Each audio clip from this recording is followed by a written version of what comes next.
అందరికీ నమస్తే. అందరూ బాగున్నారా? మిరపకాయ కూర చేసిన దాంతోపాటు మష్రూమ్ పికిల్ అయితే వేసుకొని తింటున్నాబ్బా. మష్రూమ్ పికిల్ నా ఛానల్ ఉంది, చూసేరి. కావాలంటే ఒక 2 స్పూన్లు అయితే గసగసాలు, కొబ్బరి, ఇట్లా చింతపండు వేసి మంచిగా ఫ్రై చేసుకొని మిక్సీ పట్టి పక్కన పెట్టేసేయాలి. ఇంకా ప్రాసెస్ అంతా చూసేరబ్బా.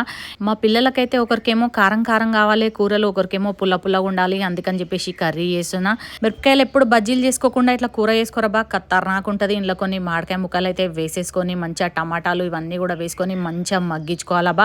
ఈ కర్రీ అయితే టేస్ట్ అంతా గసగసాలు కొబ్బరిలోనే ఉంటుందన్నమాట. మెత్తగా పేస్ట్ చేసేసి అది కూడా వేసేసుకొని మంచిగా ఉడికించుకోవాలి. వండుకుంటేనేమో ఒకటే కూర, ఆడుకుంటేనేమో 66 కూరలు అన్నట్టు ఇవాళ రేపు మనుషులు అయితే వెరైటీగా తయారైపోయారబ్బా. ఎందుకంటే వాళ్ళు మాట్లాడిందే వేదం, వాళ్ళు మాట్లాడిందే న్యాయం అనుకుంటారు. కలికాలం కదా, కాలధర్మం అయితే మారిపోయింది. మంచిగా చూసేటోని ఎవడైతే నమ్మడు. అన్ని మాయమాటలు చెప్పి తీయగా మాట్లాడేటోని అయితే ప్రతి ఒక్కరు నమ్ముతారు కదబ్బా. మీరేమంటారు నాకు కామెంట్ బాక్స్లో కామెంట్ చేయరు. వీడియో నచ్చితే ఒక లైక్ కొట్టుర్రి. Thanks for watching. బాయ్.